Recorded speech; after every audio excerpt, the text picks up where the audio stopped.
Yeah, so the $10,000 EV is real, maybe, sort of. There's a company called Kandi, Kandi. Apparently is marketing a EV that is $17,500 or $17,500 that after the federal rebate is $10,000. It's a brand new car. Now it looks like a golf cart with plastic panels. No word if it's DOT approved, if it's passed any US crash tests, but they are offering it for sale. So if you want to own an EV that may or may not have any support in the future, it's very well priced. But I would warn you, as someone who works on obscure cars, do not buy this car unless you expect to throw it away, because when it breaks, it likely will not be supported. Because are they going to have a dealer network? Are they going to have spare parts? Is the build quality going to be something that Americans are used to buying?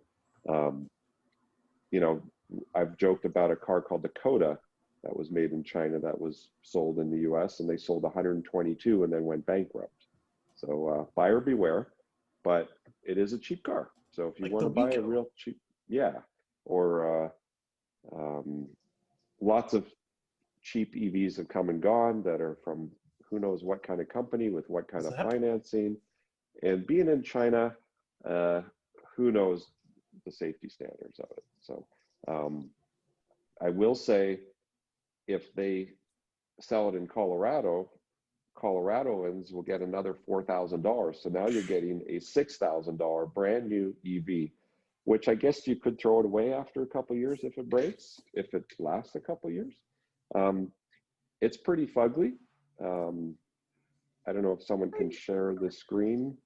I don't know. It's fugly cute. Yeah. Doesn't look very safe though.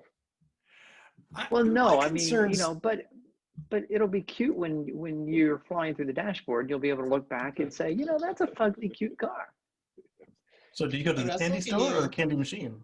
I think my concern is that it has like a 14 kilowatt hour lithium battery, and it's a top speed of 60 miles an hour.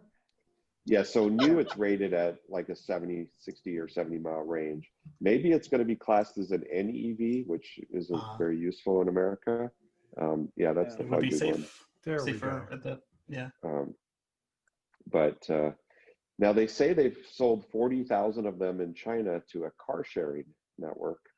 Who knows if that's real? On the plus side, you can color coordinate to your outfits. That's right. It's very fashionable. Right. I mean, it's ugly cute. It's not awful. This is very Mini. So if you really like the Mini, and I'm a big fan of the Mini Cooper, and this almost is between the cheapest entry-level model of the Mini and a little bit of the Countryman version thrown kind of mushed together. So yeah, there could be a market for it here in the US. But if you're in a wreck in a Mini, it's going to have crumple zones and airbags and steel beams in the doors. I mean, you're going to be probably okay. Paul, why are you bogging us down with these unimportant considerations safety, when style is there? Yeah. Look, we are using wishes, dreams, and aspirations for safety. It says something to the effect of, has child seat anchors. So anybody wants to put their kid in this? I don't know. That's kind of so. Which is safer, this or the original Mini? Child seat anchors. Like if you buy a classic Mini versus this? I think this is probably safer than a classic Mini. Yeah. Okay. Classic Mini had no safety features. But the truth is, we have no clue. I mean, this is sort of an unknown quantity. Right. Mm-hmm. Doesn't it have to pass US crash stuff to be sold here? Yes, unless it's an NEV, which they don't say it is. So, I see. Okay, so too many unknowns. Right. It's which is the golf cart NEV car. Real car, yeah. Yeah. Well, so it's a moped. It's a pair of mopeds strapped together. Again, so this is the kind of thing that I see and I go, okay, you know what? Every 16-year-old in the United States gets one of these to drive and nothing else. They can just drive this. for 2 years. And I'd be like, okay. See, this vehicle has a purpose. Well, and the problem, going back to these small manufacturers, it was about 10 years ago, they had these pocket bikes were all that rage, these little tiny motorcycles. Oh my God, yeah. And they were selling them at like auto parts stores for like $400. Yeah. And the kids were buying them and riding around the neighborhood. And then they'd break and they'd go back to the store and say, hey, I need a sprocket for my chain. And they're like, well, we got no parts for that thing.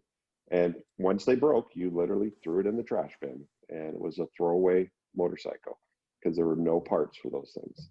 And I see that happening to a car like this, unless they're part of a substantial company, which I didn't see, you know, if they're owned by BYD or Geely or someone that has money.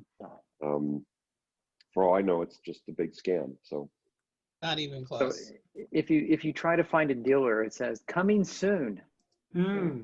Coming soon. Maybe they're still building. Maybe that's like the network, Charleston but, Supercharger.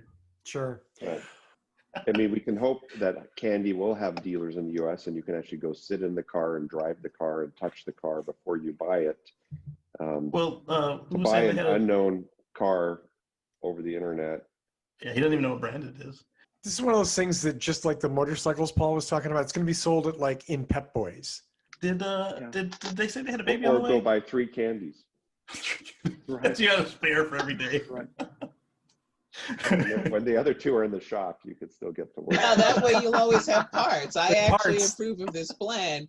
This is a perfect hobbyist plan. Take your 31,000, buy 3 candies, and you'll always have extra parts. You'll always have parts, and you can fit all 3 of them in the garage. Yeah. That's right. You stack them because they're locked together. Hang them on the wall Ultron. on bikes.